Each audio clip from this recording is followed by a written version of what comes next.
Olá, tudo bem? Estamos começando agora mais um programa Pense Nisso. O meu nome é Irineu Martins e é uma grande satisfação saber que você está aí para juntos estudarmos mais esta vez a Palavra de Deus.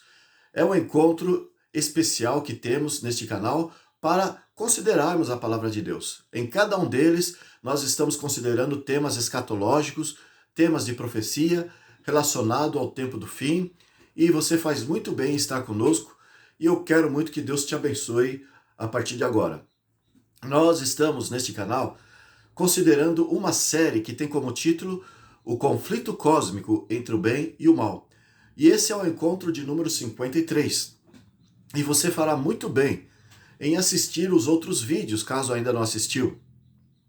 E se assistiu alguns e não assistiu todos, eu aproveito para pedir para que você o faça, porque todos eles estão se encontrando, estão se complementando, estão se ampliando, então há um segmento de um encontro para outro. Nós confirmamos o que foi falado, fazemos uma breve recapitulação, geralmente é assim que nós introduzimos o nosso canal, com uma certa recapitulação, e depois nós avançamos no estudo, de maneira que eles estão se aprimorando, se aperfeiçoando em cada um desses encontros.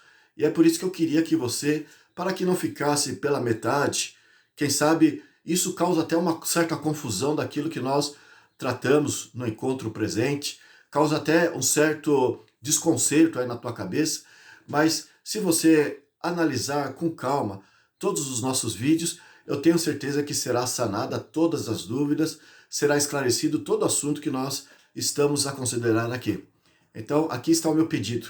Mas além desse pedido, de que você assista também os outros vídeos, eu peço que você nos acompanhe tendo uma Bíblia em mãos. Eu estou com a minha Bíblia aqui, nós vamos folhear alguns textos, como sempre nós fazemos, e eu gostaria muito que você também tivesse uma Bíblia em tuas mãos para folhear os textos que vamos ler, para que juntos possamos acompanhar a palavra de Deus de acordo com o assunto que nós estamos a considerar. E você há de verificar que realmente procede aquilo que nós estamos dizendo. Você confirmará os assuntos que vamos trazer aqui e eu quero muito que você fique esclarecido. Também usando a Bíblia, lendo conosco os textos bíblicos, ok? Enfim, nós temos falado, principalmente nos últimos encontros, sobre a situação de Israel. Israel, na verdade, Deus tinha um plano para evangelizar o mundo com o Israel carnal, o Israel de sangue, por parte de Abraão, Isaac, Jacó, e Deus, na sua longanimidade, na sua benignidade, ele teve muita tolerância para com o povo carnal, o povo de Israel, para que eles pudessem cumprir a missão de ser a luz do mundo. O povo de Israel era para se preparar para receber o Messias, para reconhecer o Messias e para trabalhar junto com Cristo para que o mundo fosse transformado em um paraíso. E nós temos explicado de forma detalhada, com base na Bíblia, esses assuntos. Recomendo novamente, reforço a minha recomendação. Assista os vídeos que já falamos, principalmente os últimos, que nós temos tratado muito a respeito desses fatos que eu estou agora recapitulando aqui. Então Israel foi separado por Deus, foi escolhido por Deus por parte de Abraão para ser a luz do mundo. Mas Deus colocou uma profecia na Bíblia que nós vamos estudar no próximo encontro, não hoje. E essa profecia, ela diz de um tempo que o povo de Israel seria aceito, seria tido por Deus como sendo o seu povo para ainda cumprir a missão que Deus confiou para eles.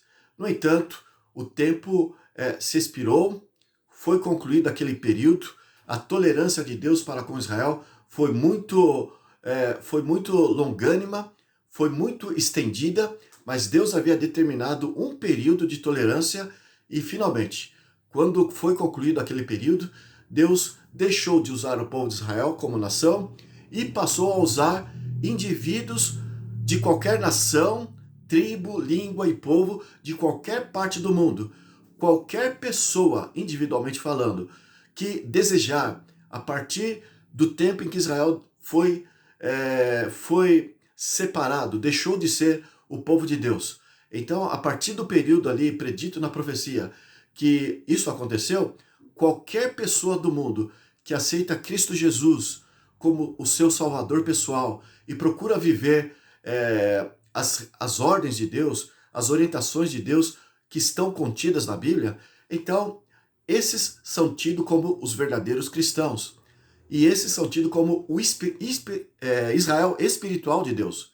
Então, o povo de Israel, literal, deixou de ser, e agora, para evangelizar o mundo, Jesus disse, ide para os seus discípulos, né? Ide a todo mundo e pregai o evangelho a cada nação, tribo, língua e povo.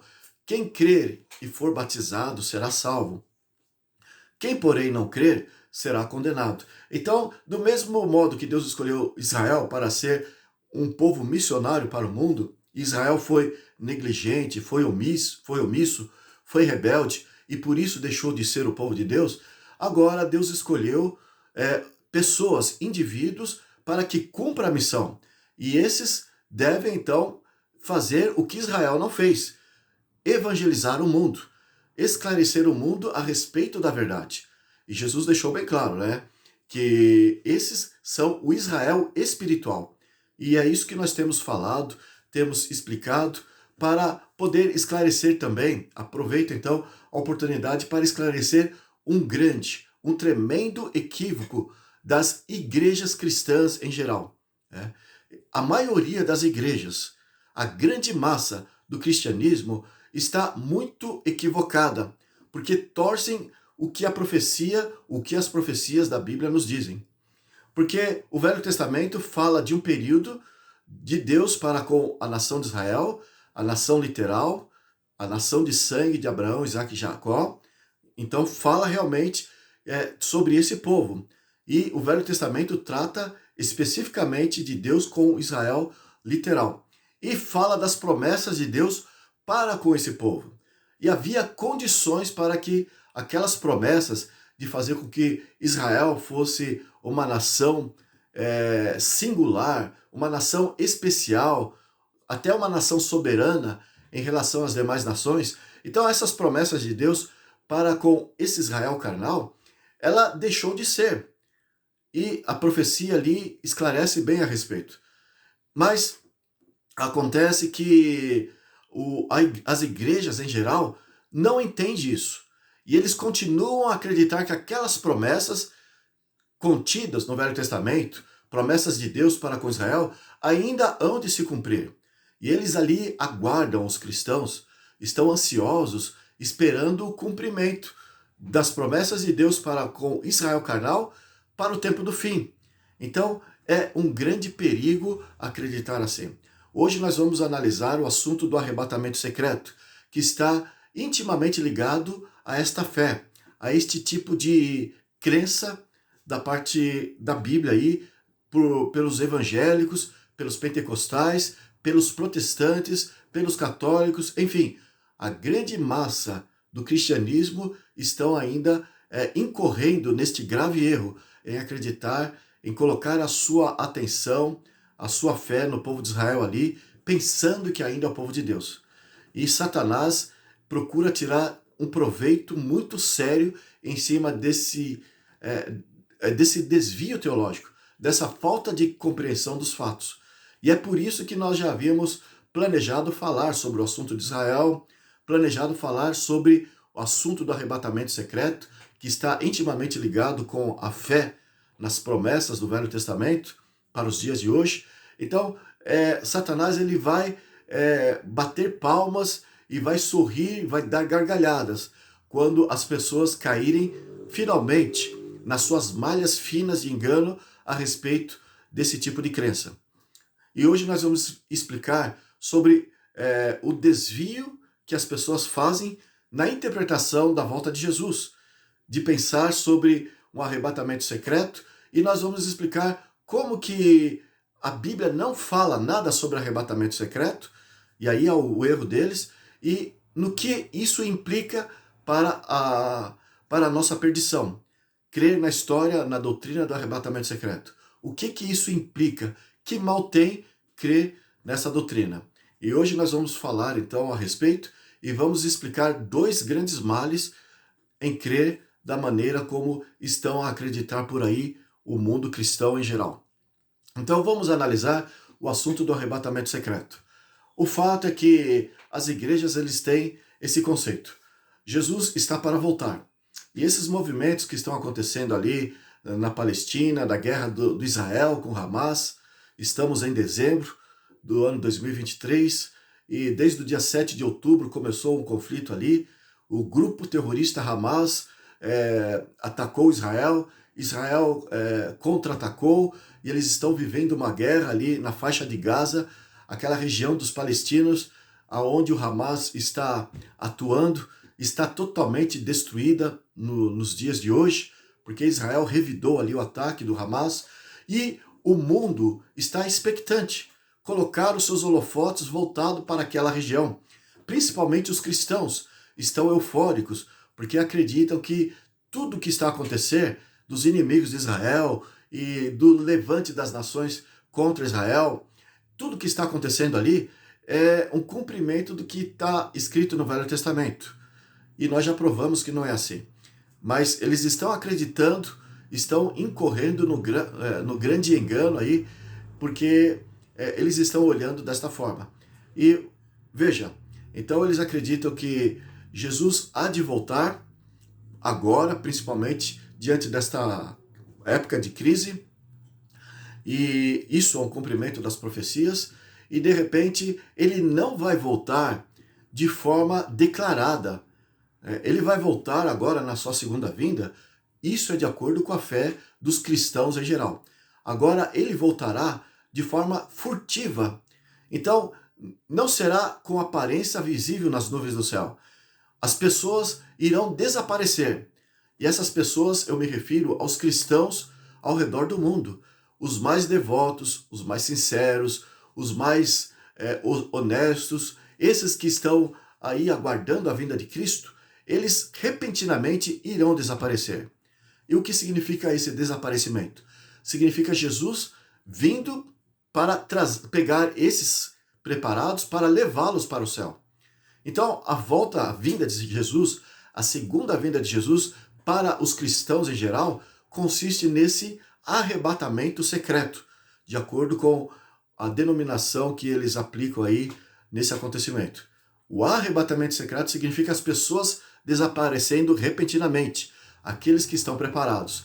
As suas roupas ficam no lugar, os seus pertences ficam no lugar, então haverá muitos desastres aí. Existe até nos carros, de muitos carros aí desses evangélicos, o logotipo dizendo, cuidado, o carro pode ficar a qualquer hora sem motorista.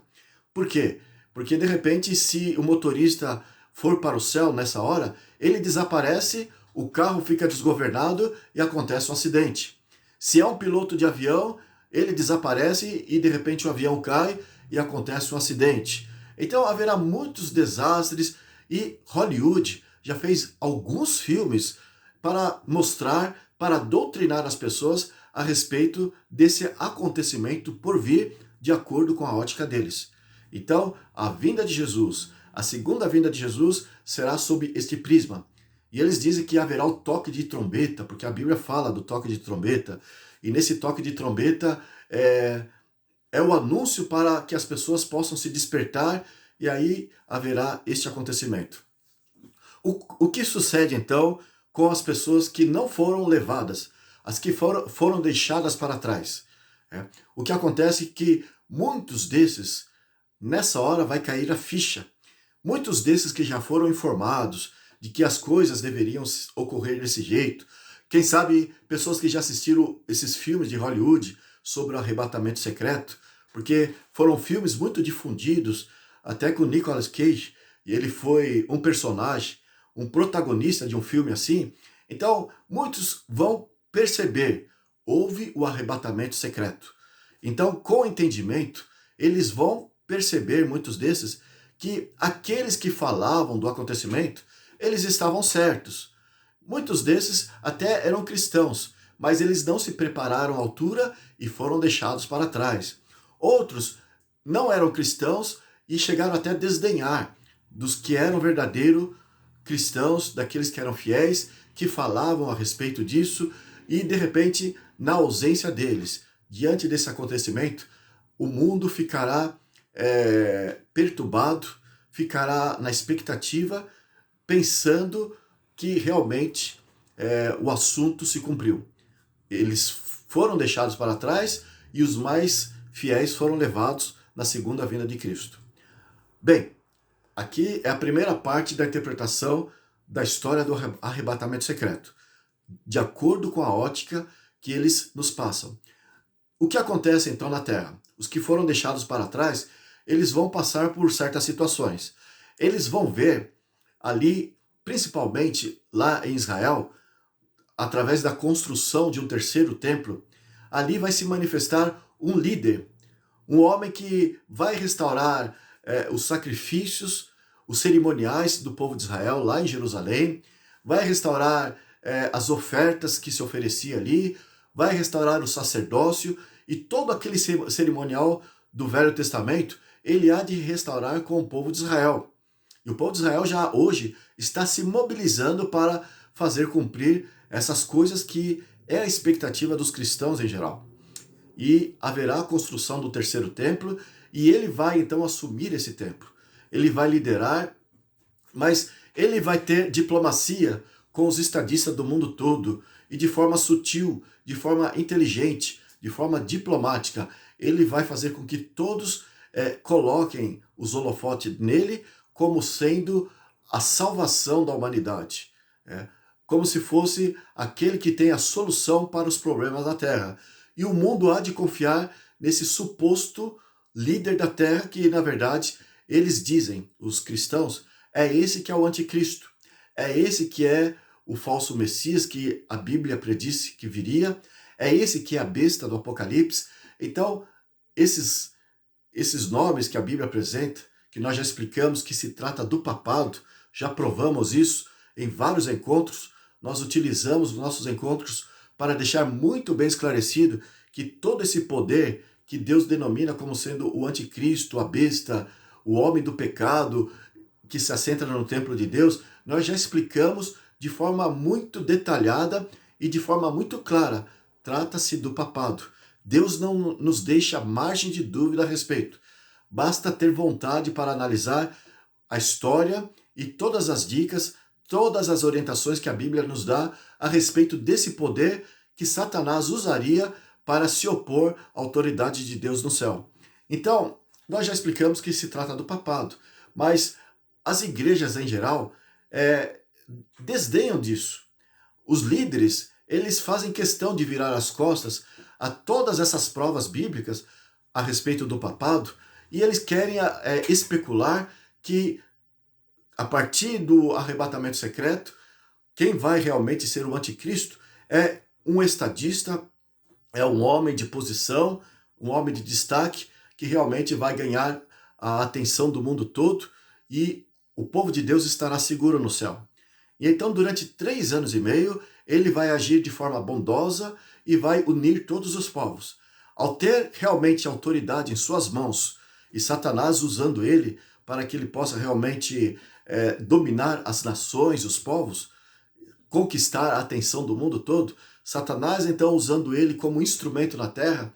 Então depois de 3 anos e meio, ele vai fazer cessar aqueles sacrifícios que ele havia apoiado na restauração ali de Israel, dos cerimoniais, ele vai fazer cessar tudo aquilo. E agora ele vai se impor de forma déspota, de forma arbitrária, de forma tirânica. Ele vai impor sobre a humanidade para que todos possam lhe obedecer de maneira irrestrita, de maneira incondicional. Todos deverão reverenciar ele como uma certa divindade. E a partir então desse período que vai durar mais 3 anos e meio, ele vai ser um homem totalmente cruel e perseguidor, torturador. Quem se opõe à sua autoridade irá sofrer horrores nas suas mãos.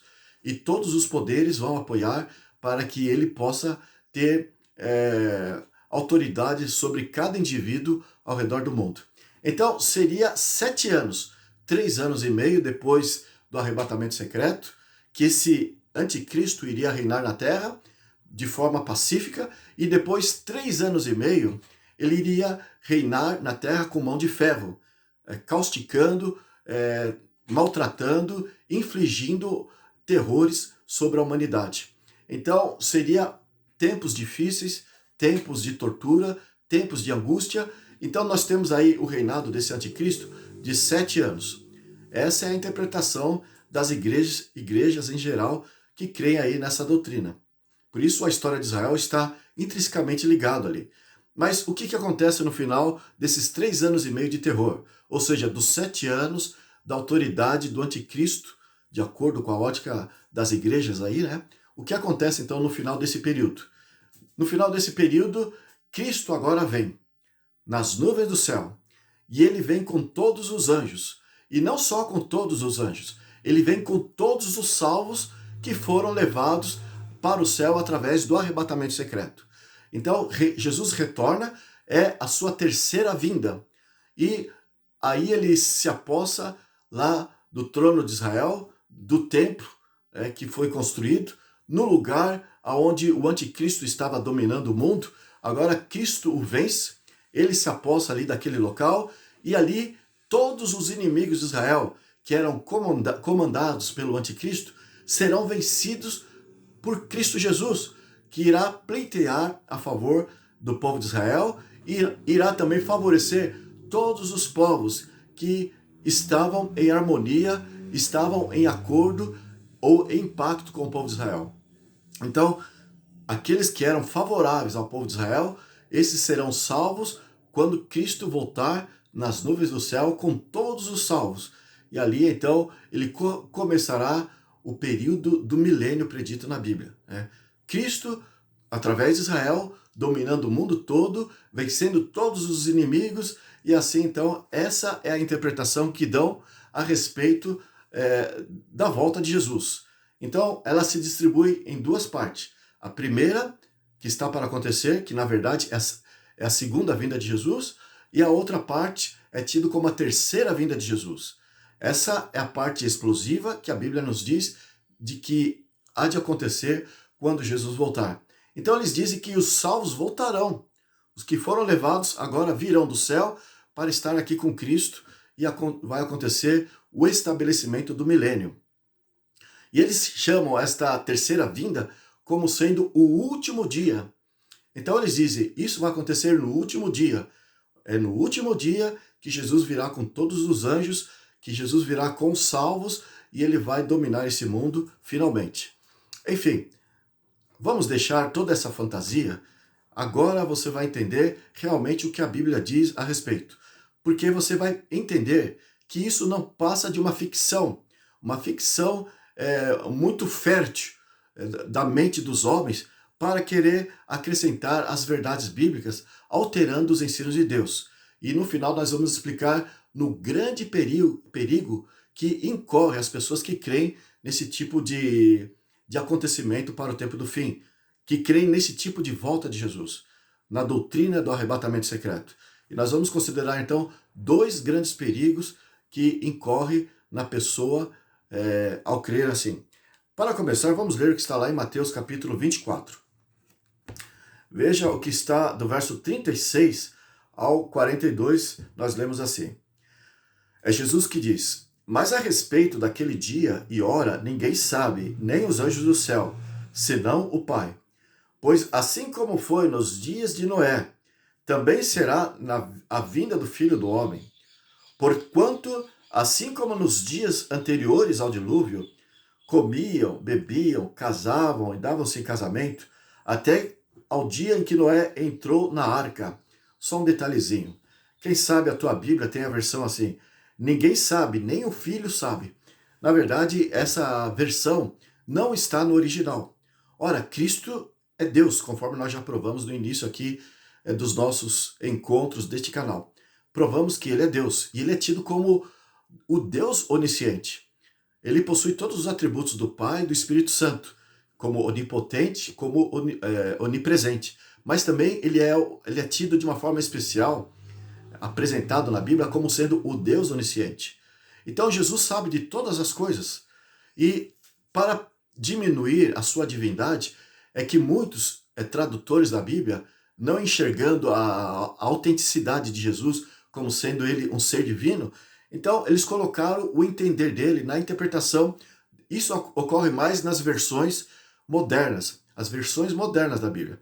Por exemplo, a versão King James, que é uma versão que mais foi espalhada pelos cristãos depois que eles foram fugidos, que eles tiveram que fugir ali da perseguição que houve em Jerusalém no ano 34.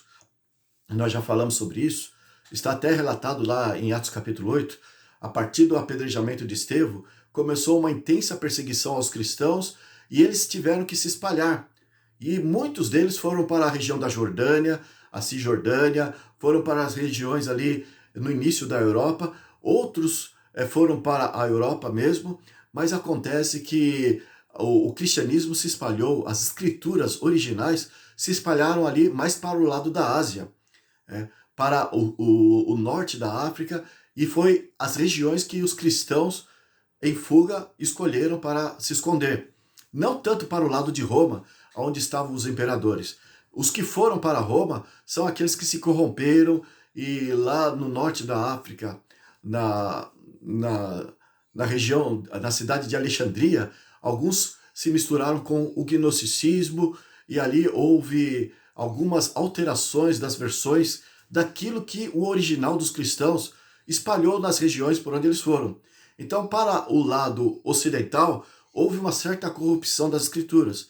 E para o lado oriental, começando com a Jordânia ali, a Síria, o Líbano, os países existentes ali hoje, para aquela região, as escrituras permaneceram mais incontaminadas. Foi para o lado de Roma que elas sofreram contaminações. A Septuaginta ali sofreu algumas modificações, e a Vulgata, que deu seguimento da Septuaginta, e houve algumas versões mistificadas pelos gnósticos, pelos místicos de Alexandria e assim por diante. Mas existem as versões confiáveis. Eu só estou dando este grande parênteses aqui para que você entenda. Jesus é Deus, e na versão original, e você encontra mais próximo a essas versões que mais se espalharam pelos cristãos ali na Ásia, a King James está mais próxima e não diz que Jesus não sabia a vinda do Pai. Na versão ali não diz. Por isso que eu não li aqui, porque não tem na minha versão. Mas nós temos aqui, continuando, Jesus está falando sobre a sua segunda vinda. O verso 39 diz, então, o verso 38, porque assim como nos dias anteriores ao dilúvio, comiam, bebiam, casavam e davam-se em casamento, até ao dia em que Noé entrou na arca, e não o perceberam, senão quando veio o dilúvio e os levou a todos. Assim será também na vinda do Filho do Homem. Então, dois estarão no campo. Olha aqui aonde começa a interpretação das igrejas em geral.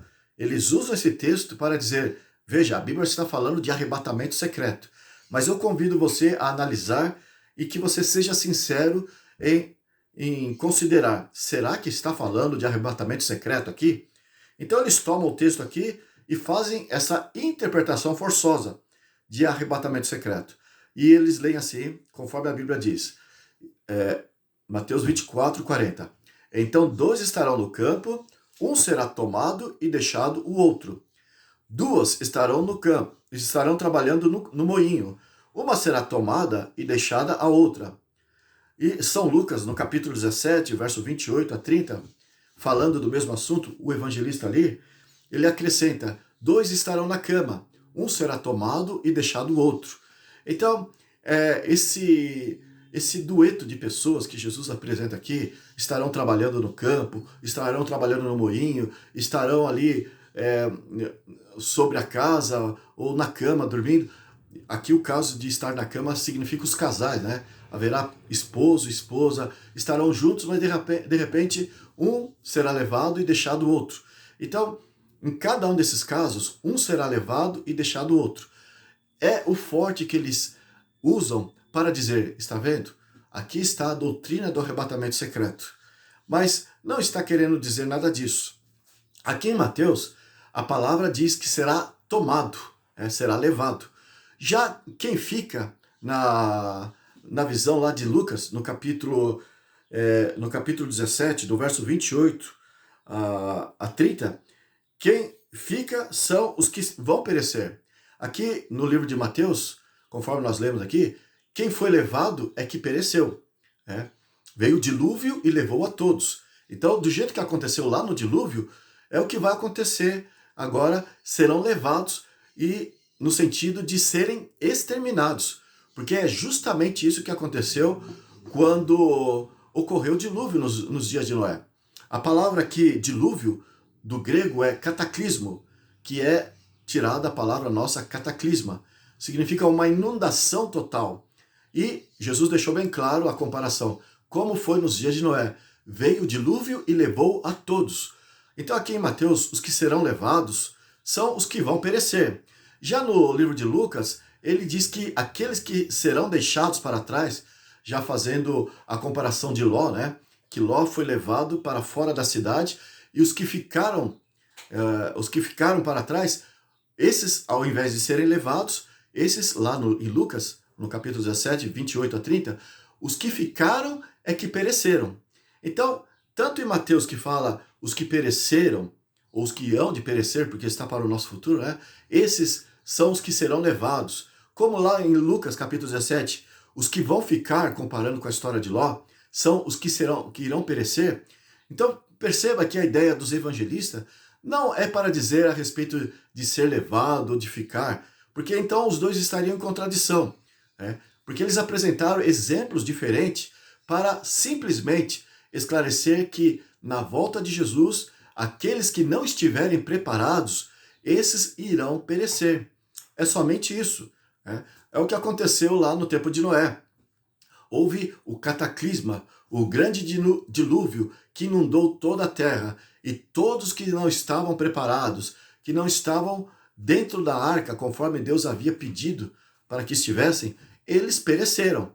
Então, se há alguma luz aqui que nós tiramos a respeito desse assunto, não é de arrebatamento secreto. É que alguns irão para o céu e outros não. Então, Jesus mesmo falou ali, em um dos seus sermões, né? Ele disse que ele não veio trazer a paz, mas a espada. E ele chegou a dizer, né, que os seus próprios inimigos serão dos seus familiares, e muitos entregarão. São Mateus capítulo 10, os versículos 21 em diante, muitos hão de entregar você, de trair você, Mateus 24 também. Jesus esclareceu como que haveria essas divisões de forma especial, próximo à sua volta, e aqueles que seriam amigos deixariam de ser amigos por ideologias, por conceitos diferentes. Uns teriam fé e outros não teriam fé.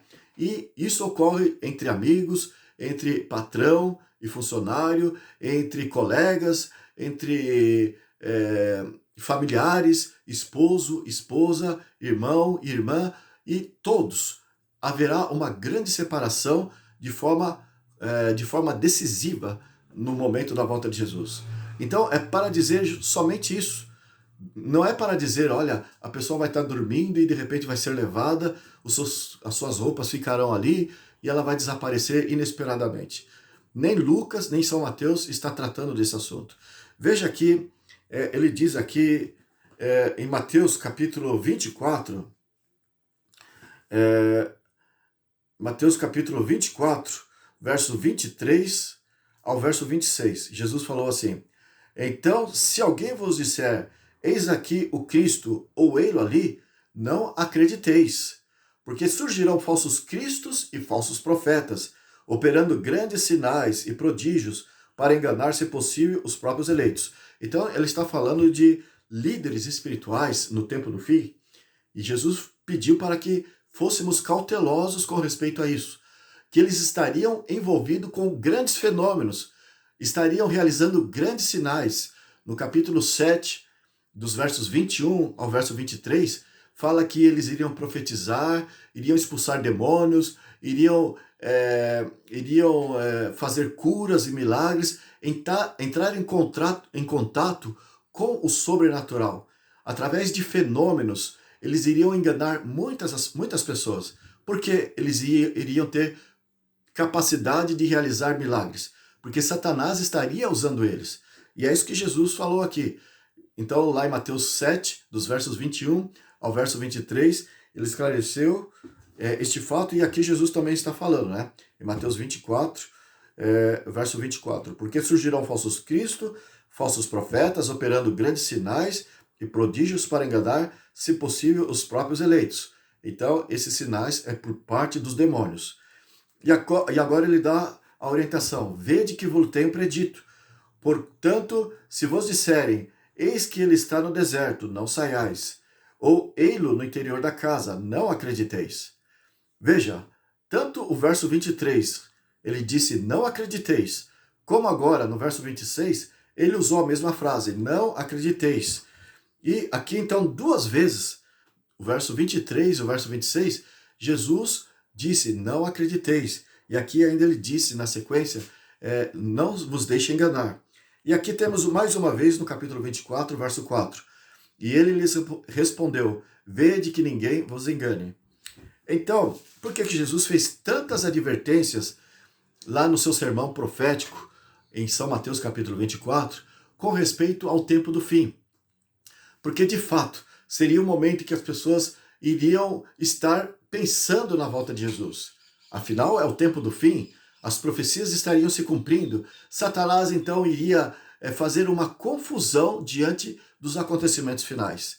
E a confusão especial que Jesus advertiu tantas vezes aqui da parte de Satanás, além dos falsos profetas com poderes miraculosos, temos a doutrina de que a vinda de Cristo seria de forma esporádica. Aqui, ali, acolá. E veja, se vos disserem que ele está aqui ou que está ali, Jesus advertiu, não acrediteis.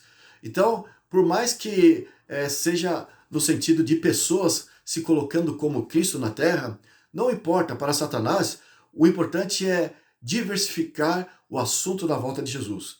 É espalhar este conceito de que Cristo vai aparecer aqui, ali e acolá. E quando nós vemos a pregação da volta de Jesus nesse sentido de arrebatamento secreto, conforme aqui eu expliquei, na verdade é uma demonstração dessas palavras de Jesus.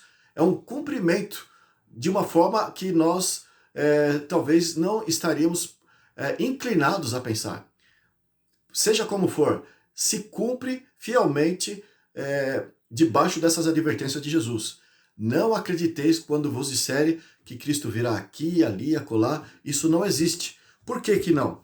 Então ele está falando no capítulo 24 sobre a sua vinda, falou que vai ser como nos dias de Noé, as pessoas estariam comendo, bebendo, estariam se distraindo, estariam totalmente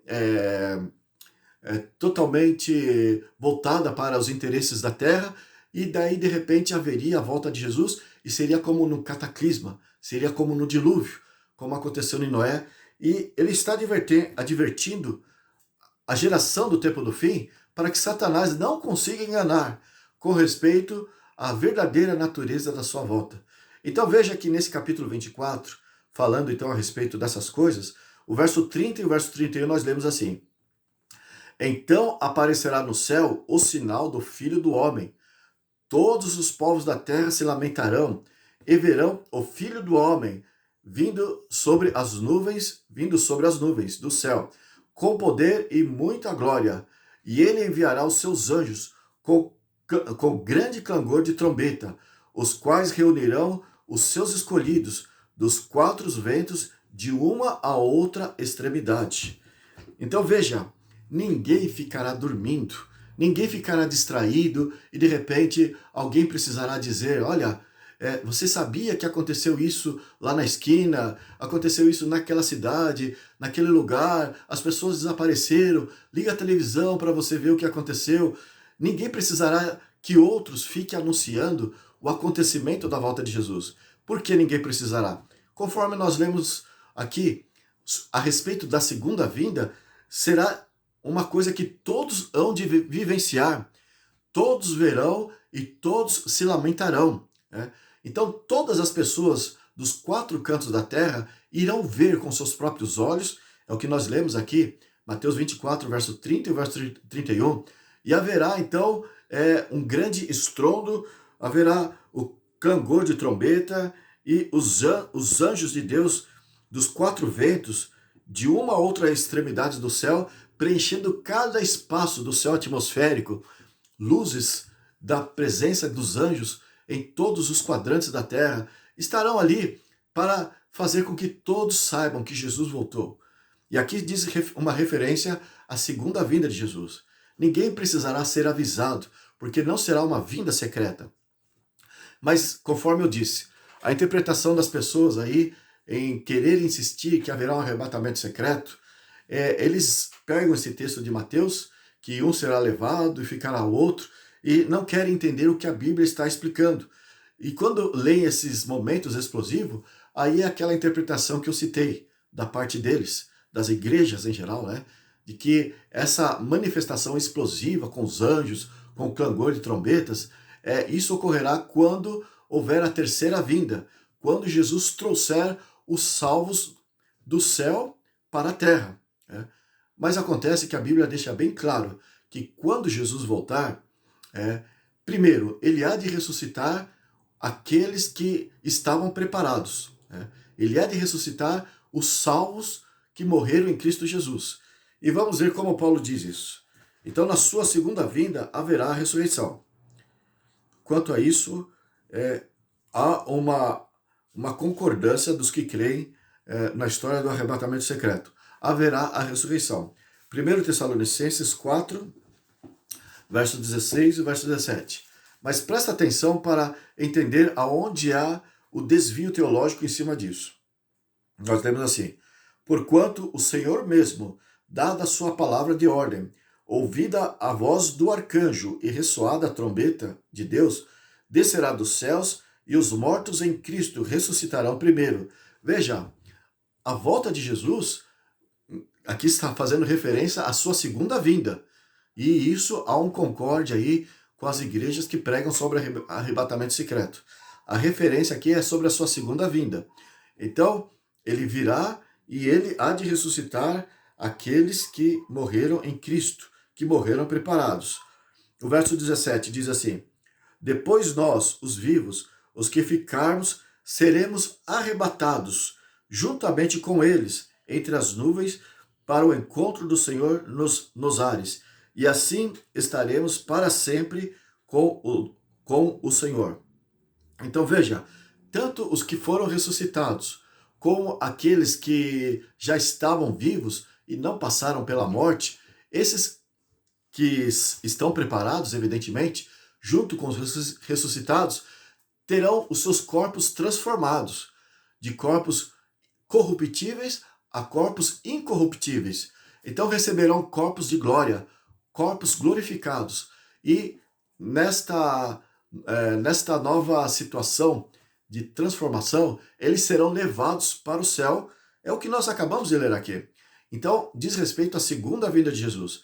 A ressurreição dos salvos ocorrerá quando Jesus voltar, pela segunda vez. Mas vamos ver então o que diz lá em São João 6, verso 39. Porque a doutrina do arrebatamento secreto, conforme nós já consideramos, eles dizem que os salvos virão do céu com Cristo, depois de 7 anos do reinado do anticristo neste mundo, e quando eles voltarem do céu, ali é tido como sendo a terceira vinda. E essa terceira vinda é apontada por todos esses cristãos como sendo o último dia.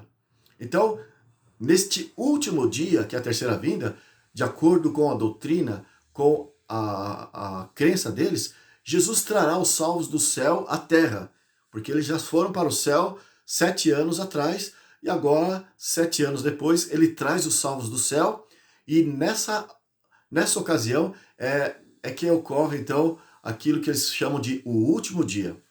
Mas vamos ver o que Jesus fala, se é no último dia que os salvos virão do céu para a terra. Diz aqui, São João 6,39. A vontade de quem me enviou é esta, que nenhum eu perca de todos os que me deu. Pelo contrário, eu o ressuscitarei no último dia. Então veja, a ressurreição ocorre quando Jesus voltar. É o que foi lido ali em 1 Tessalonicenses 4, versos 16 e 17.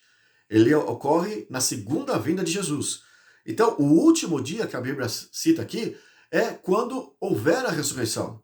E a ressurreição ocorre quando Jesus voltar pela segunda vez. Então, o último dia não é 7 anos depois. O último dia é quando Jesus voltar. E é nessa ocasião que ele leva os seus para o céu. E então não tem essa história de que ele virá do céu para trazer os salvos que estão lá. Pelo contrário, ele virá para levar os salvos que ressuscitaram e os salvos que já estavam preparados, ele virá para levá-los para o céu e não para trazê-los. O verso 44, São João 6,44. Ninguém pode vir a mim, se o Pai que me enviou não o trouxer, e eu o ressuscitarei no último dia. Sempre se reportando à segunda vinda de Cristo. Quem comer a minha carne e beber o meu sangue tem vida eterna, e eu o ressuscitarei no último dia. É sempre Jesus dizendo a mesma coisa, porque Deus não se contradiz. É no último dia, quando houver a ressurreição, que ocorrerá por intermédio da segunda vinda de Cristo, é que os salvos serão levados para o céu, e não para serem eles trazidos do céu. Aqui, São João 11, 24. Eu sei, replicou Marta, que ele há de ressurgir na ressurreição no último dia. Ela fez uma referência aqui a Jesus, que havia de ressuscitar o seu irmão Lázaro, e ela disse então para Jesus, eu sei que ele há de ressuscitar no último dia. Por que Marta sabia disso? Porque Jesus ensinava, ele várias vezes dizia que na sua segunda vinda, quando ele retornasse, ele iria ressuscitar e esses iriam ser galardoados a partir de então, esses salvos. Mas veja então o que está lá em Tessalonicenses, novamente. Vamos pegar esse texto de Tessalonicenses, no capítulo 4. Tessalonicenses, capítulo 4, o verso 16. Vamos ler de novo. Porquanto o Senhor mesmo, dada a sua palavra de ordem, ouvida a voz do arcanjo e ressoada a trombeta de Deus, descerá do céu, e os mortos em Cristo ressuscitarão primeiro. Veja, ressoada a trombeta de Deus. Como pode dizer que haverá um arrebatamento secreto, sendo que a referência aqui da ressurreição dos salvos, que é uma reportagem à segunda vinda de Cristo? Então, nesta segunda vinda, que os salvos hão de ressuscitar para serem levados para o céu, haverá o toque de trombeta. E eu disse, quanto ao toque de trombeta na segunda vinda de Cristo, os próprios pregadores da doutrina do arrebatamento secreto, eles acreditam e pregam que acontecerá por aí. Então, eles estão aí na expectativa de que haja o toque da trombeta e eles estão aí esperando acontecer as coisas. Mas eles não pensam que o toque da trombeta diz que será algo realmente ensurdecedor, será algo barulhento, algo que todos hão de ouvir. O que aconteceu lá no Monte Sinai, por exemplo? Lá no Monte Sinai, quando Deus se manifestou para mostrar a sua glória, a sua autoridade, a sua presença ali, e foi para se dizer que ele era autoridade no acampamento de Israel, lá no Monte Sinai, o povo de Israel sentiu a presença de Deus, o povo de Israel sentiu a sua autoridade, porque, entre outros acontecimentos explosivos ali da presença de Deus, houve um grande clangor de trombeta, o toque da trombeta. E a descrição bíblica, se não me falha a memória, está lá em Êxodo, capítulo 19. Ali fala que o povo ficou apavorado diante daquele som, aquele zunido estridente, muito potente, que era a manifestação da glória de Deus ali, e eles puderam perceber. Ninguém passou por alto em dizer, olha, eu não ouvi. Todos puderam ouvir e todos se estremeceram, porque foi muito alto aquele som. Voltando ali, por exemplo, lá em Mateus capítulo 24, Vamos ler de novo o verso 30 e o verso 31? Então diz assim: então aparecerá no céu o sinal do Filho do Homem. Todos os povos da terra se lamentarão e verão o Filho do Homem vindo sobre as nuvens do céu, com poder e muita glória. Veja, ainda continua o verso 31. E ele enviará os anjos com um grande clangor de trombeta, os quais reunirão os seus escolhidos dos quatro ventos, de uma a outra extremidade dos céus. Então, o que nós vemos aqui só nesses dois versos?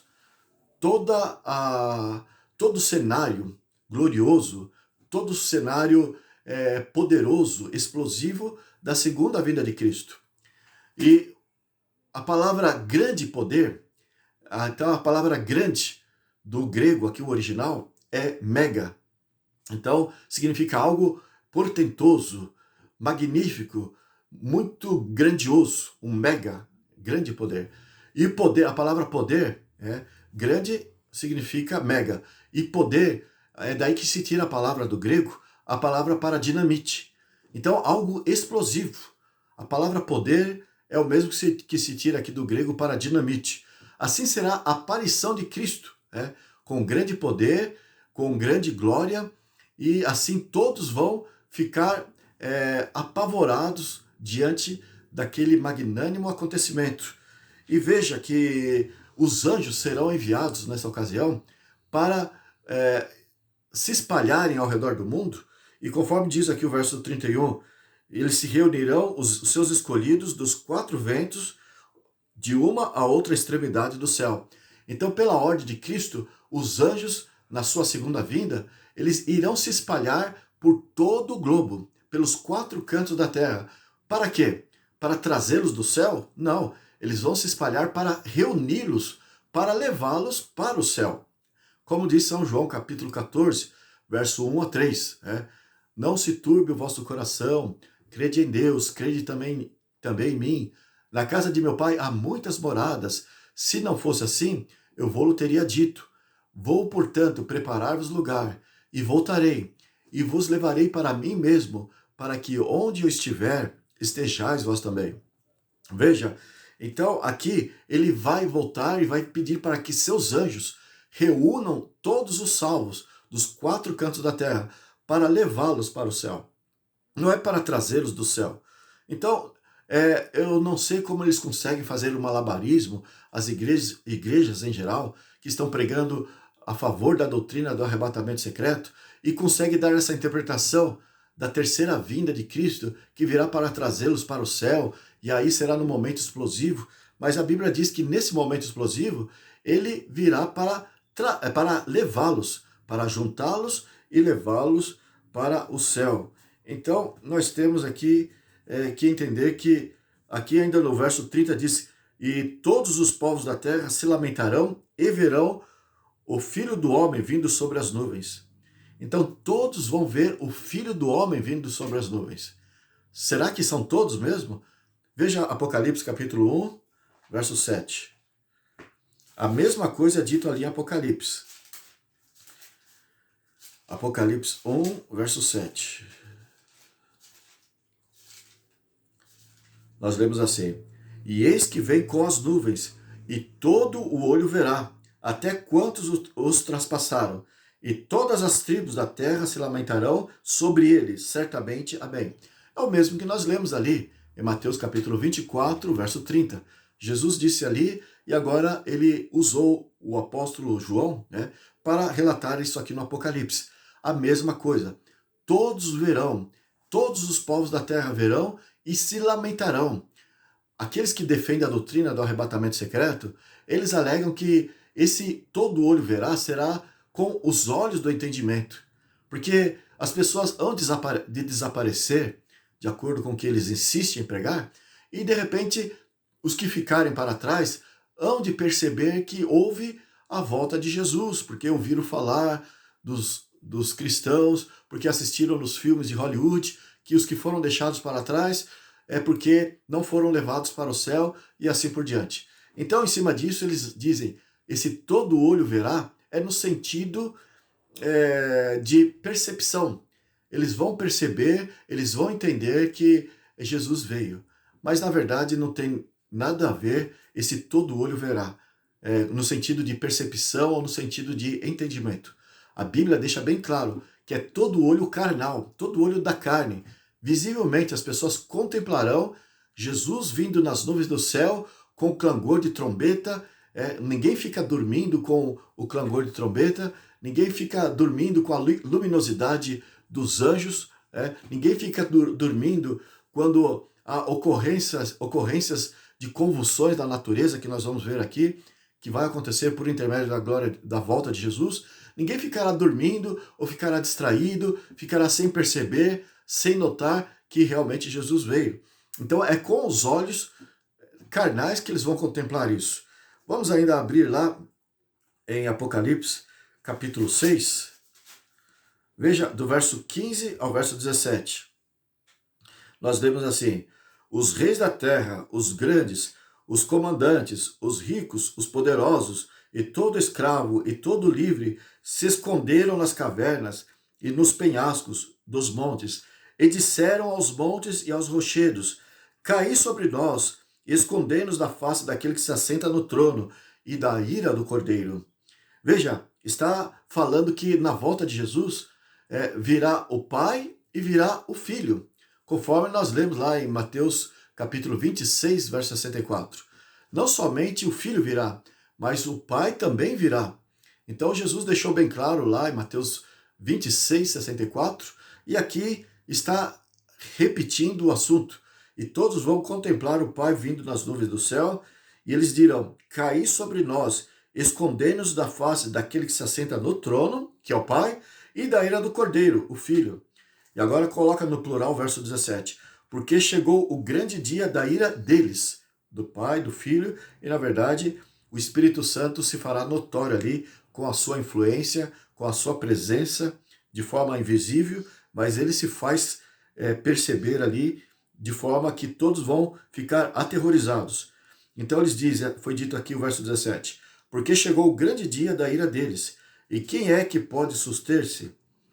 Então, o interessante que falou da ira do Cordeiro e daquele que se assenta no trono. Então, o Cordeiro sempre é tido com desdém pelas massas, porque justamente a Bíblia apresenta Jesus como o Cordeiro. E a impressão que as pessoas tiram disso é de que ele é inofensivo, de que não dá nada, ele não faz nada, ele nunca vai reagir, ele nunca vai se levantar contra o mal na terra, porque ele é o Cordeiro, é inofensivo. Quem tem medo da atitude de um cordeiro quando o cordeiro investe?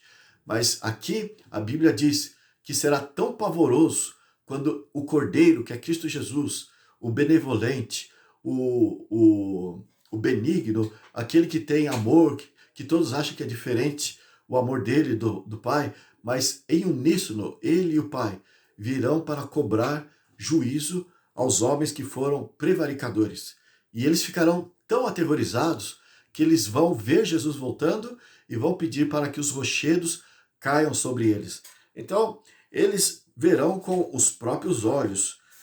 Abra lá em Apocalipse, ainda, no capítulo 16, verso 18. E sobrevieram relâmpagos, vozes e trovões, e ocorreu grande terremoto, como nunca houve igual desde que há gente sobre a terra. Tal foi o terremoto, forte e grande. Então também aqui a referência é sobre a segunda vinda de Cristo. Haverá um terremoto a nível global, a terra toda há de se convulsionar, tudo há de estremecer. E veja lá também em 2 Pedro, capítulo 3. Aqui é um outro texto que eles usam para dizer, bem, mas a Bíblia fala que Jesus virá como ladrão. E o ladrão, ele vem de forma secreta. As pessoas estão dormindo e, de repente, quando elas acordam de manhã, aí elas se dão por conta que elas foram roubadas, que levaram seus pertences, entraram em suas casas e eles foram poupados ali, mas foram lesados, porque o ladrão vem de forma furtiva, sem que se perceba. Então, a Bíblia aqui nós vamos ler, 2 Pedro 3, verso 10, a Bíblia fala que ele virá como ladrão. E os que pregam a doutrina do arrebatamento secreto gostam de se escorar nessa parte aqui e usam este argumento, dizendo que o ladrão vem de forma secreta. Vamos ler então o texto. Vamos ver o que ele quer dizer. 2 Pedro 3,10. Virá, entretanto, como o ladrão, o dia do Senhor, no qual, agora, não se para aqui como ladrão. O texto continua. E eles deveriam atentar para o resto do texto.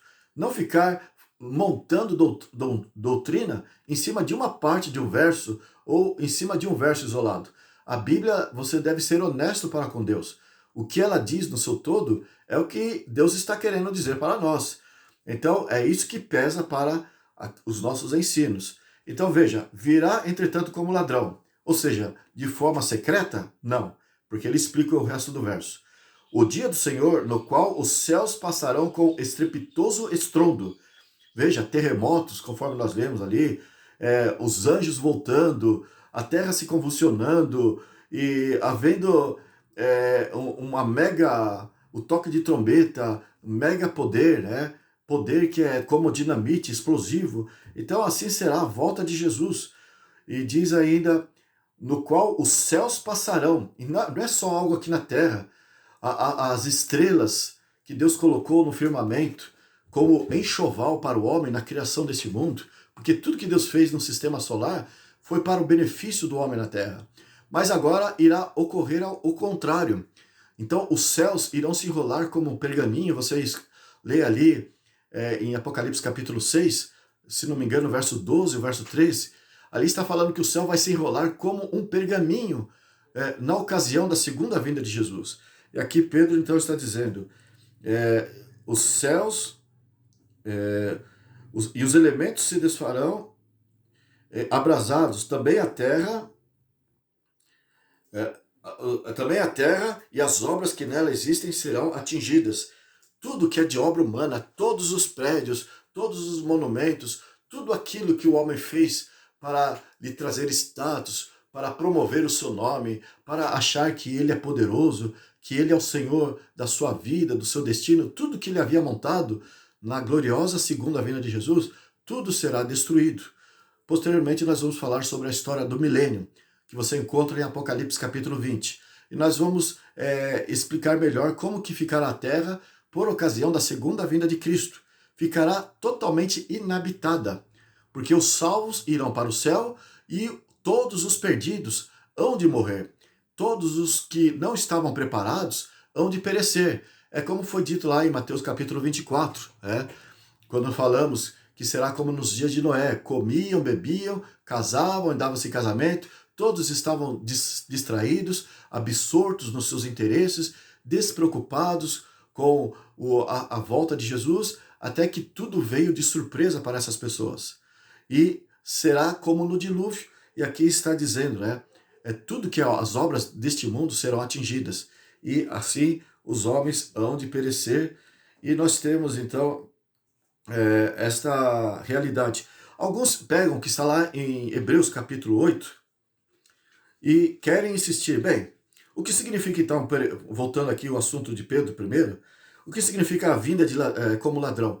Não é uma vinda secreta, mas a ideia, quando fala virá, entretanto, como ladrão, e depois fala desses acontecimentos explosivos, a ideia bíblica é dizer que ele virá de forma inesperada. Porque o ladrão, além de vir de forma secreta, ele vem de forma inesperada. E é mais nesse sentido, conforme eu citei aqui de Mateus 24. Ele vem como ladrão. 2 Pedro 3, verso 10. No entanto, o sentido vem de forma inesperada. Agora, vamos ver lá Hebreus capítulo 8. É um outro texto que os que creem na doutrina do arrebatamento secreto, eles usam para se apoiar e para convencer a congregação de que realmente será uma vinda só para aqueles que estão preparados. Os outros vão ficar aí sem, na verdade, serem levados para o céu, e eles não vão ver Jesus, e será uma vinda secreta. Mas vamos ver aqui, Hebreus, capítulo 9, verso 28. Nós lemos assim, Hebreus 9, 28. Assim também Cristo, tendo se oferecido uma vez para sempre, para tirar os pecados de muitos, aparecerá segunda vez sem pecado aos que o aguardam para a salvação. Então, essa última frase, Cristo aparecerá uma segunda vez, está falando aqui, né? É, aqui está falando que ele aparecerá a segunda vez, a segunda vinda, e aparecerá para os que o aguardam para a salvação. Então eles dizem, bem, nessa segunda vinda, ele vai vir e ele aparecerá para os que o aguardam para a separação. Poderíamos interpretar assim se o resto da Bíblia não dissesse outra coisa. O que a Bíblia diz sobre a segunda vinda de Cristo, nós já temos explicado. Será de forma explosiva, de forma gloriosa. Quando fala em Mateus 24 que um vai ser tomado e um vai ser deixado, não significa que o que vai ser deixado vai ficar vivo, vai continuar vivo, né? E vai ter consciência das coisas, mas pelo contrário, a comparação é como foi nos dias de Noé. Os que foram deixados para trás, ou seja, considerando os dias de Noé, os que não foram colocados dentro da arca, os que ficaram para fora, todos eles pereceram no grande cataclisma, na grande inundação. Então a comparação é essa, né? Os que foram deixados para trás vão perecer. Nós já vimos então o clangor de trombetas que vai acontecer, os ladrões quando guarneceram o túmulo de Cristo, para que Jesus não ressuscitasse, diz os evangelhos, quando apareceu 2 anjos para ressuscitar Jesus, então eles fugiram apavorados pelo brilho, pela glória dos anjos, houve um tremor da terra, só 2 anjos causou aquela cena tão gloriosa e eles foram aterrorizados por aquela cena, aqueles homens grandalhões, soldados romanos, que não tinham medo de nada, que crucificaram Jesus sem piedade, de repente ficaram aterrorizados diante daqueles anjos. Agora pensa bem, a Bíblia dizendo que todo o céu será iluminado pela presença de todos os anjos, o Pai estará presente, o Filho estará presente, a terra estará se convulsionando, os ímpios vão contemplar com os olhos. Como que pode aqui esse texto destruir tudo isso que nós já temos analisado?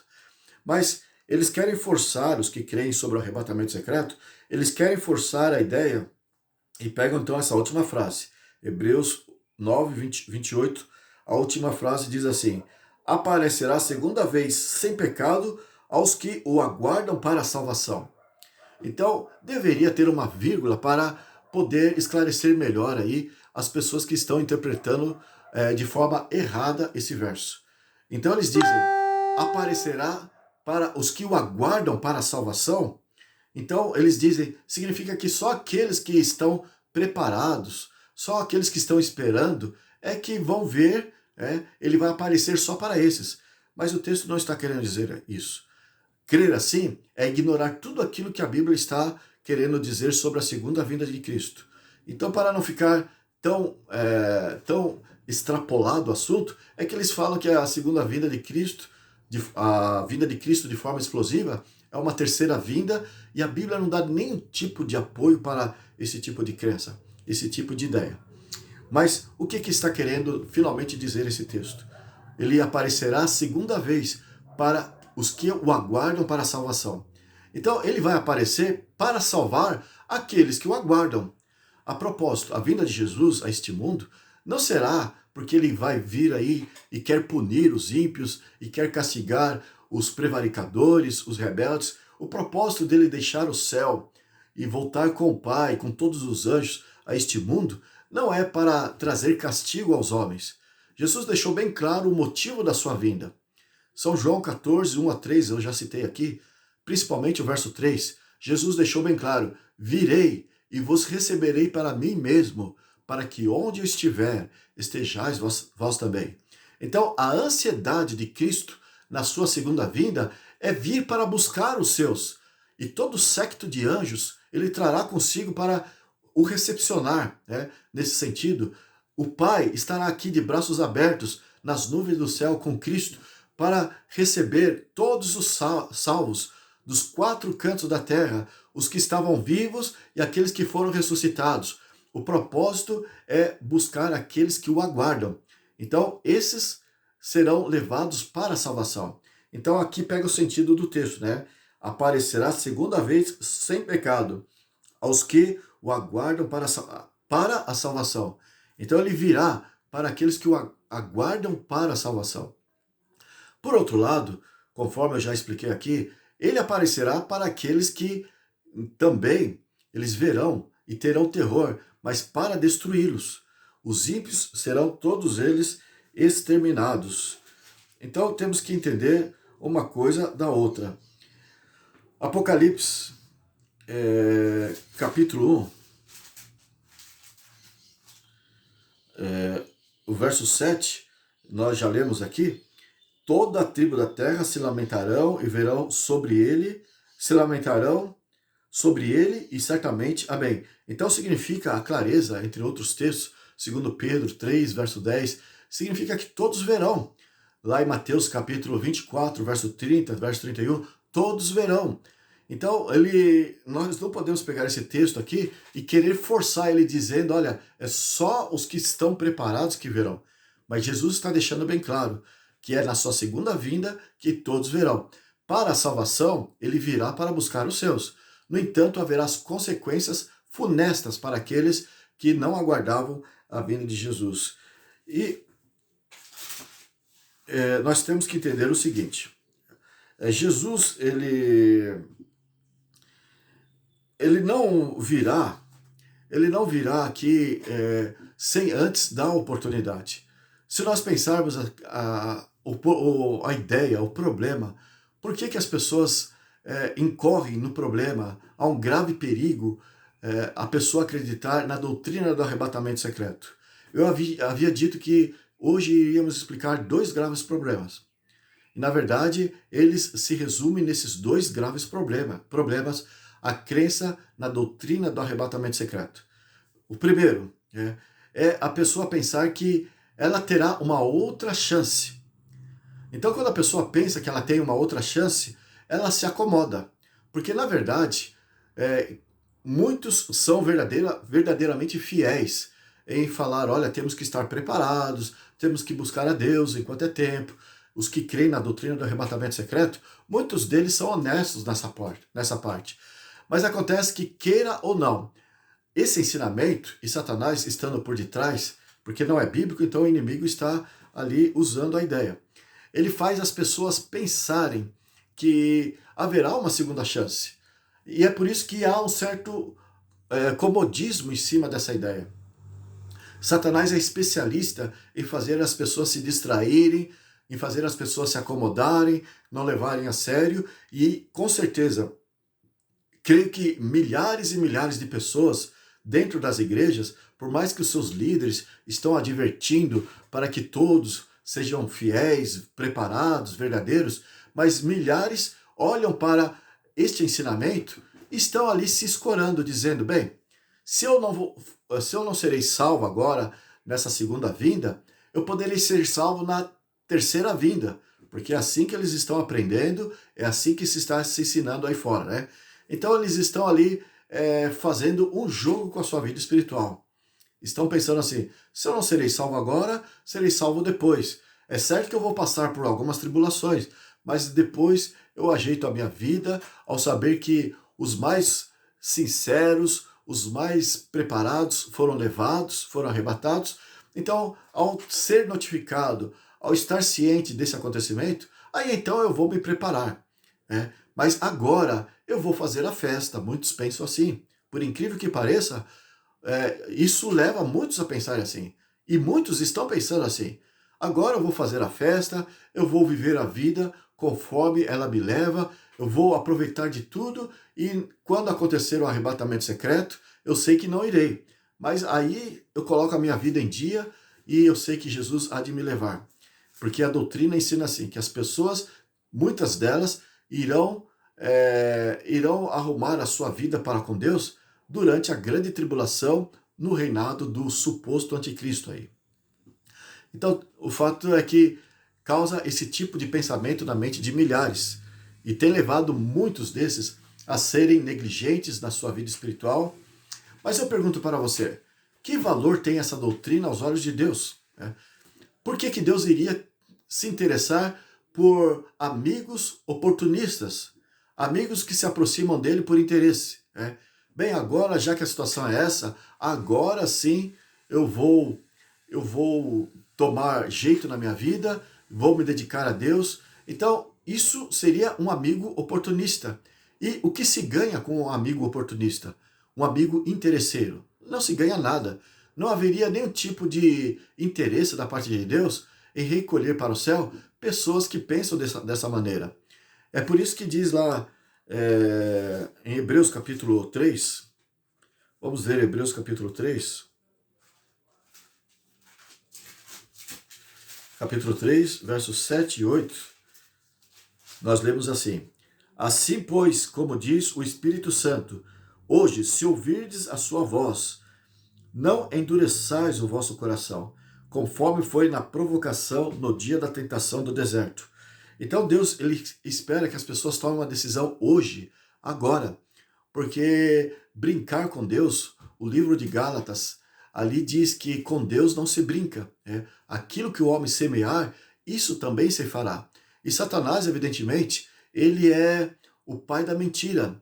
E ele coloca um colorido em cima das suas mentiras para fazer com que as pessoas fiquem como hipnotizadas, fiquem acreditando naquilo que não deve se acreditar. E no caso, as pessoas desdenham aqui dessa ordem de Deus.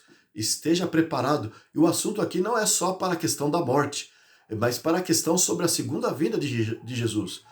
Lembre-se que nós lemos o primeiro texto de Mateus 24, Jesus advertindo que o problema do tempo do fim seria como nos dias de Noé. Comiam, bebiam, casavam, davam-se casamento. Lá em Romanos capítulo 1, se eu não me engano, do verso 21 ao 27, ali Paulo fala da questão do matrimônio, casar e dar-se em casamento de forma promíscua, de forma errônea, de forma debaixo da reprovação de Deus. Então, no tempo do fim haveria todo esse tipo de comodismo, de aproveitamento do que o mundo oferece, e as pessoas estariam como nos dias de Noé. Então, totalmente distraídas, e Satanás, ele é astuto para fazer as pessoas ficarem acomodadas, desapercebidas, até que, no caso ali, foi dito, até que a porta da arca se fechou, veio o dilúvio e levou a todos. Assim será também na vinda do Filho do Homem. Então, na verdade, a doutrina do arrebatamento secreto faz com que as pessoas fiquem assim. Muitas delas, que já não têm muito zelo para as coisas de Deus, se acomodam e não levam as coisas a sério. Então, é como se Deus desse uma prova para os seus filhos na terra e a prova valesse de 0 a 10. E a pessoa pegasse essa prova das mãos de Deus para a sua salvação, conforme a nota que ela tirar, é o que vale para ser salva. Então ela dissesse assim, bem, essa prova aqui, se eu tirar uma nota próxima da nota 10, para mim já está bom, desde que não seja a nota vermelha, porque quando eu estudava, as notas valiam de 0 a 10, e de 5 para baixo eram as notas vermelhas, e de 6 para cima eram as notas azuis.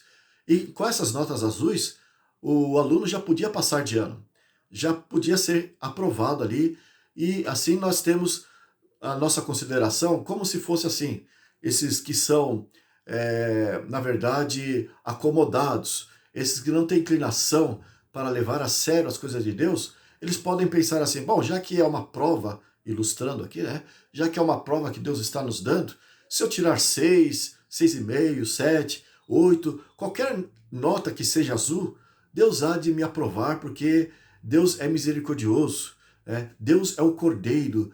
No entanto, por mais que na escola da terra, essa nota azul, depois da nota 5, possa ter seu valor de aprovação, para Deus isso não funciona.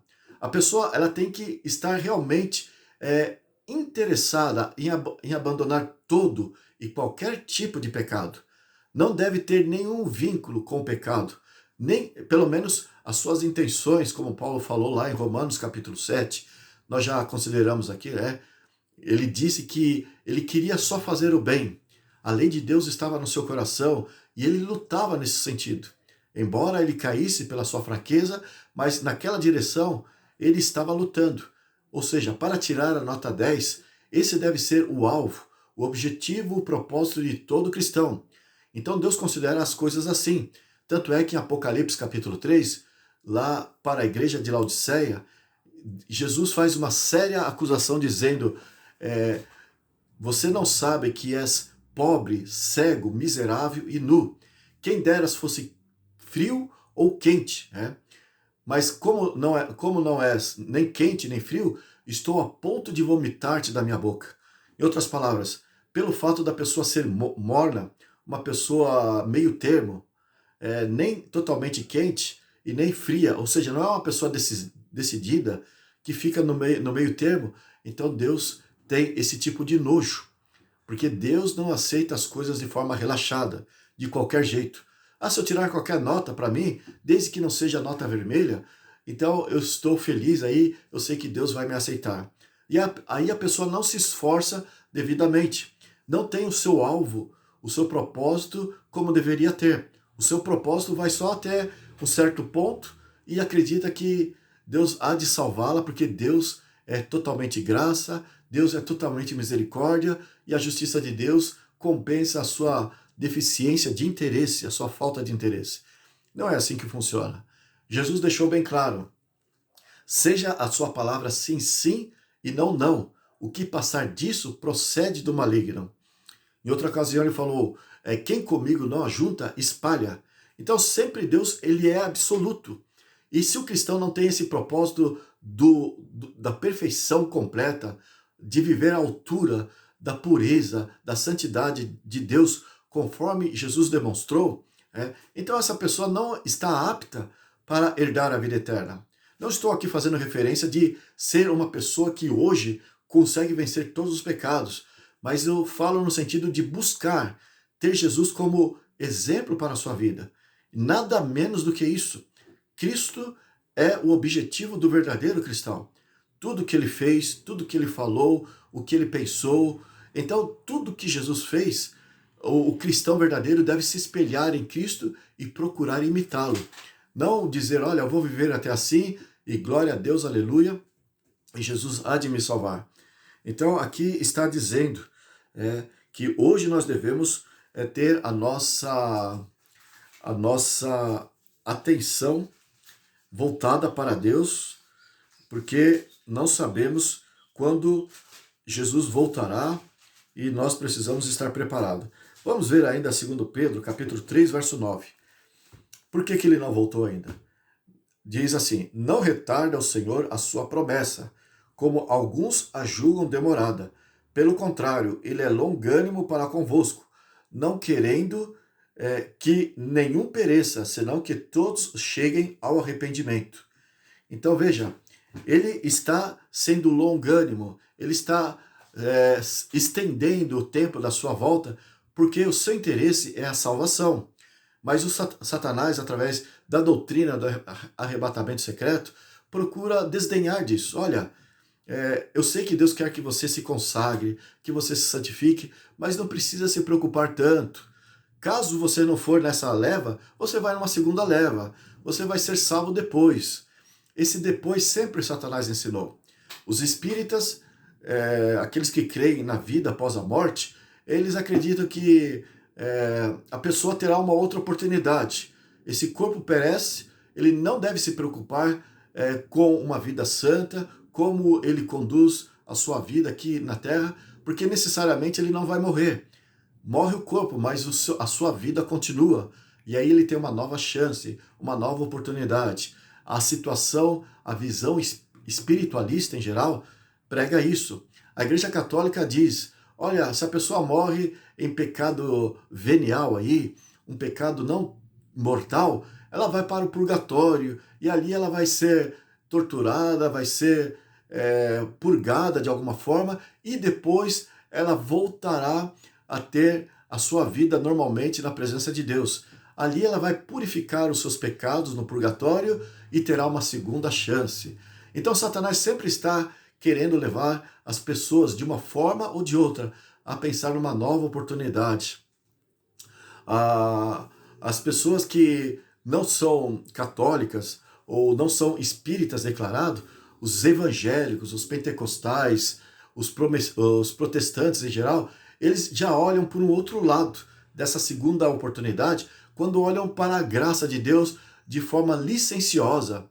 Olha, Deus vai dar uma chance, não se preocupa, haverá uma segunda chance. E aí a pessoa está brincando com Deus e Satanás está assistindo tudo isso de camarote, dando risada, com um sorriso de orelha a orelha, batendo palmas, porque a pessoa está iludida aí com esses tipos de ideias de segunda chance, né? Mas Deus quer que nós aproveitemos a nossa vida em tempo oportuno. Romanos 8, verso 26. Nós lemos assim: também o Espírito semelhantemente nos assiste em nossa fraqueza, porque não sabemos orar como convém, mas o mesmo Espírito intercede por nós sobremaneira, com gemidos inexprimíveis.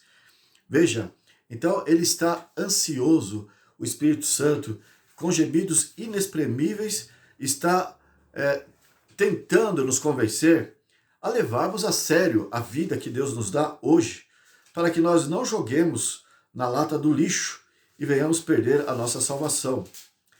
Vamos ver ainda lá em Apocalipse capítulo 22, verso 12.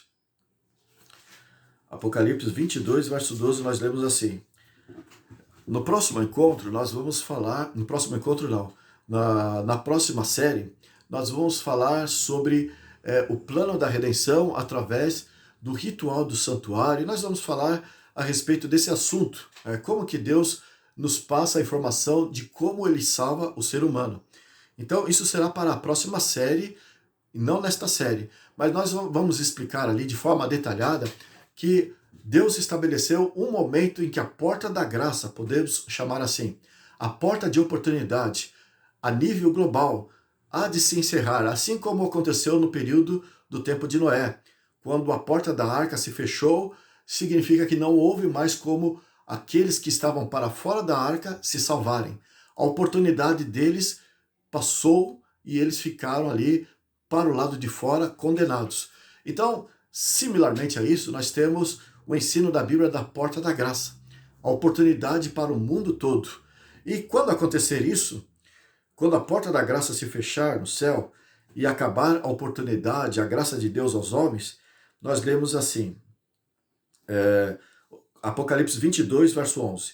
Continue o injusto fazendo injustiça. Continue o imundo ainda sendo imundo, ou seja, não tem mais oportunidade. Se você é injusto, continue fazendo injustiça. Se você é imundo, continue na imundícia. Acabou a chance. Por outro lado, continua o verso. O justo continue na prática da justiça e o santo continue a santificar-se.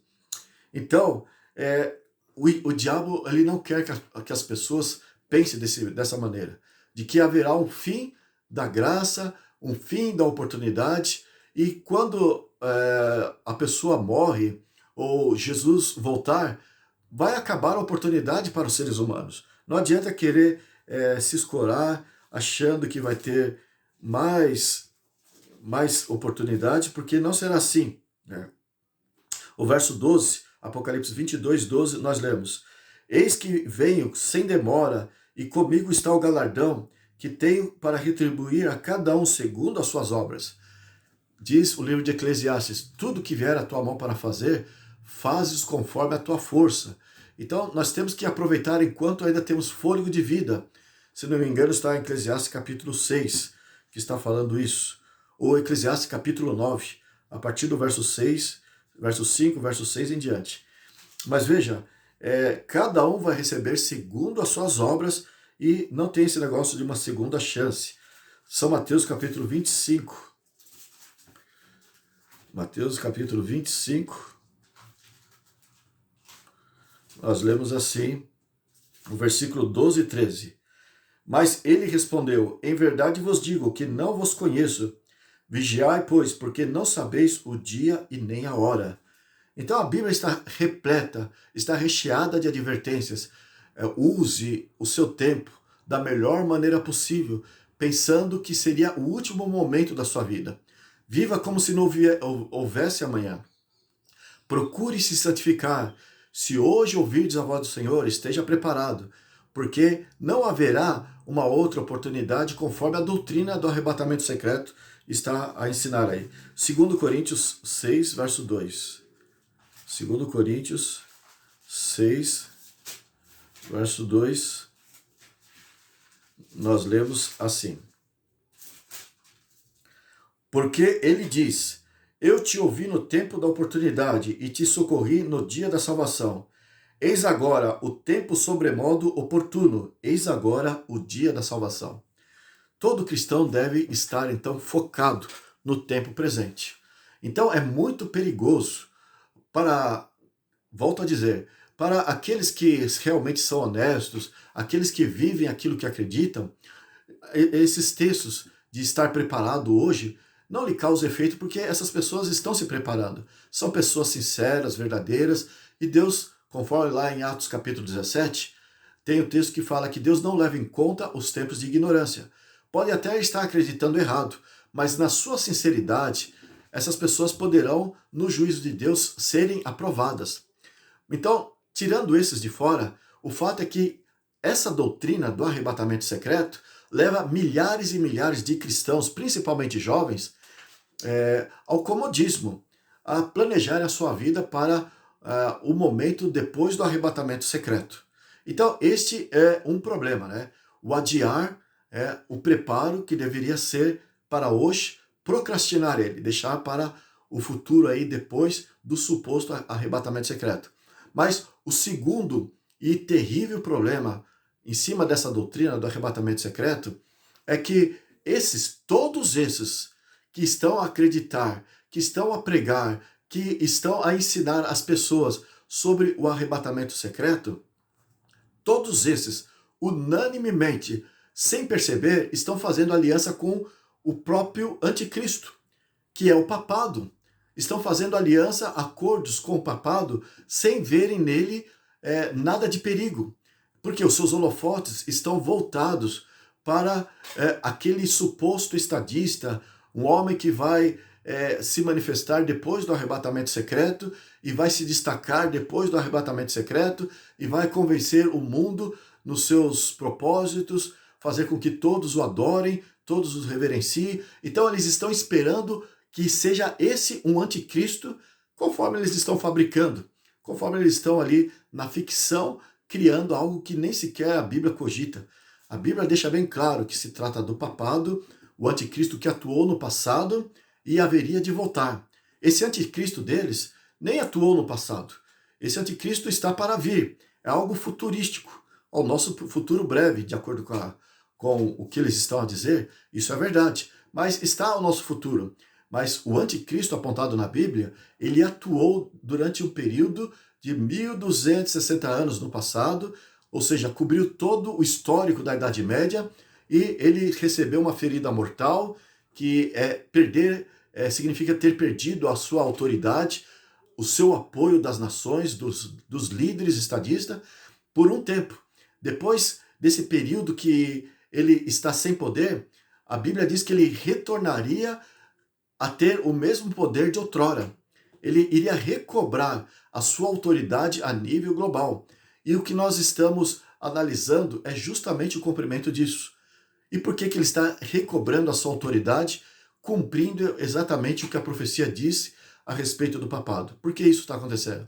Porque não só os líderes estadistas, chefes de estados, líderes de governos, cientistas, estão aí, homens líderes do saber, aí, líderes do povo, não só esses laicos estão aí dando apoio ao papado, mas os religiosos que estão interpretando de forma errada a profecia da Bíblia, esperando que lá em Israel, das profecias do Velho Testamento, ainda vai acontecer todo esse cumprimento, e o estadista que vai liderar é o anticristo, e eles estão olhando de forma totalmente contrária do que a Bíblia quer.